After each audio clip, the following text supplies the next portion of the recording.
लगाए जा रहे हैं कि जल्द से जल्द ओवरब्रिज निर्माण कार्य प्रारंभ हो। इसको लेकर जो है ये लोग लगातार प्रदर्शन भी कर रहे हैं। सोहन झा इस वक्त हमारे साथ मौजूद है, इनसे भी बात करेंगे। सोहन जी, कहाँ तक बात पहुंची है ओवरब्रिज निर्माण कार्य को लेकर? कई बार आश्वासन दिया गया है कि जल्दी इसका कार्य प्रारंभ हो जाएगा, लेकिन किस जगह अटकल लगी हुई है जो अब तक प्रारंभ नहीं हो सकी? देखिए, जब किसी कार्य को कैबिनेट, सरकार के कैबिनेट द्वारा स्वीकृति दे दी जाती है, राशि उपलब्ध करा दी जाती है, उसके बाद निर्माण कार्य को महीनों तक अटका कर रखना, अभी तक प्रारंभ नहीं करना, ये तय है, ये दिख रहा है कि कोई बड़ी साजिश रची जा रही है। जबकि ये ओवरब्रिज 50 सालों का मामला है, जिसे यहाँ के स्थानीय प्रतिनिधि 50 सालों से मुद्दा बनाकर रखा हुआ था। अब जाकर सहरसा के लाखों आम आवाम को जाम से छुटकारा मिलने का भरोसा हुआ। उन्हें लगा कि निर्माण कार्य आरंभ होने वाला है, लेकिन बाजार के चंद पूंजीवाद लोगों के आवाज़ उठाने पर राज्यसभा से लेकर विधानसभा तक ओवरब्रिज के विरोध में आवाज़ उठा दिया गया। मुझे लग रहा है कि इन्हीं के दबाव में आकर के जिला प्रशासन ओवरब्रिज निर्माण कार्य आरंभ नहीं कर रही है। राजनीतिक षड्यंत्र कहा जा सकता है? बिल्कुल, ये एक राजनीतिक षड्यंत्र है जो पूर्ण तरह से पूंजीवादों के पक्ष में नजर आ रही है। लोगों की समस्या कहीं ना कहीं सरकार को दिखाई नहीं दे रही होगी, इसलिए देखिए, सरकार को लोगों की समस्या दिखाई दी। हमने आंदोलन के माध्यम से उनका ध्यान आकृष्ट करने में कामयाब रहा, तभी तो कैबिनेट से स्वीकृति मिली, राशि को स्वीकृति मिली।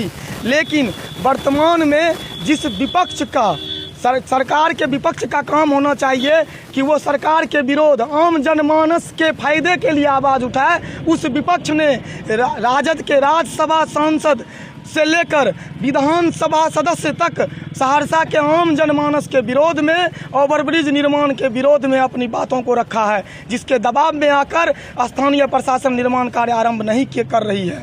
सदन में लगातार आवाज़ उठाया जाता है कि ओवरब्रिज बनाया जाए, उस तरीके से बनाया जाए जहां बाजार खत्म नहीं हो, और इस तरह को सदन में बात रखी जाती है। क्या लगता है इसी बात को लेकर जो है ओवरब्रिज निर्माण का कार्य जो है वो अटका हुआ है? देखिए, ऐसी बात नहीं है। पूरे देश भर में अगर कहीं भी किसी भी शहर में ब्रिज का निर्माण हो रहा हो और वहाँ पर सरकार अगर एक ठेले वाले से जाकर पूछे कि भैया क्या यहाँ ब्रिज बनाया जाए, तो वो कहेंगे कि नहीं सर, मत बनाइए, मेरे पेट पर लात मत लगाइए, मैं यहाँ ठेला लगाता हूँ। लेकिन उस ब्रिज के बन जाने से उस शहर का विकास होगा, लाखों लोगों को उस जाम समस्या हो रही है उससे निजात मिल पाएगा, शहर का विकास होगा।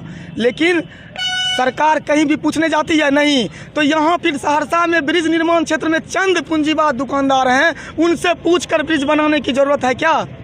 क्या लगता है कब तक आप लोग का इस तरह का आंदोलन जो है वो कब तक आप लोग करते रहेंगे? जब तक निर्माण कार्य आरंभ नहीं हो जाएगी। पिछले 4 सालों से हम लोग निर्माण कार्य के लिए, ओवरब्रिज के लिए आवाज़ उठाए। स्थानीय प्रतिनिधि से लेकर जिला प्रशासन से लेकर पथ निर्माण मंत्री से लेकर मुख्यमंत्री तक गए, जिसका परिणाम निकला कि सहरसा को ओवरब्रिज मिला। लेकिन आज चंद पूंजीवाद लोगों के दबाव में आकर वो निर्माण कार्य को अवरुद्ध किया जा रहा है। इसलिए जब तक निर्माण कार्य आरंभ नहीं होगी तब तक हम अपनी आवाज़ को बुलंद करते रहेंगे, इसी तरह आंदोलन करते रहेंगे। चलिए, सोहन झा थे और लगातार ये लोग आंदोलन कर रहे हैं। ओवरब्रिज निर्माण कार्य जल्द से जल्द प्रारंभ हो, उसको लेकर जो है लगातार सरकार और प्रशासन से मांग भी की जा रही है। तो लगातार आंदोलन का जो सिलसिला है वो लगातार जारी है। सोहन झा ने ये ठान लिया है कि जब तक कार्य प्रारंभ नहीं होता है तब तक हम लोग सड़क पर आंदोलन करने को मजबूर होंगे। लगातार आंदोलन किया जा रहा है। अब देखने वाली बात ये होगी कि आखिरकार कब तक ओवरब्रिज का निर्माण कार्य जो है वो प्रारंभ होता है और कब लोगों को राहत मिलती है, जाम से लोगों को कब मुक्ति मिलती है, क्योंकि चिलचिलाती धूप में लोग घंटों जाम में फंसे रहते हैं और कई तरह की परेशानियों का सामना करना पड़ता है। जाम में फंसे रहने के कारण कई लोगों की जानें भी जा चुकी है। लेकिन सरकार की ये पहल हुई और ओवरब्रिज निर्माण को स्वीकृति मिली, लेकिन यहाँ पर एक मार्केट बचाने के लिए जो है यहाँ पर जो है अब ओवरब्रिज के कामों में बाधित किया गया।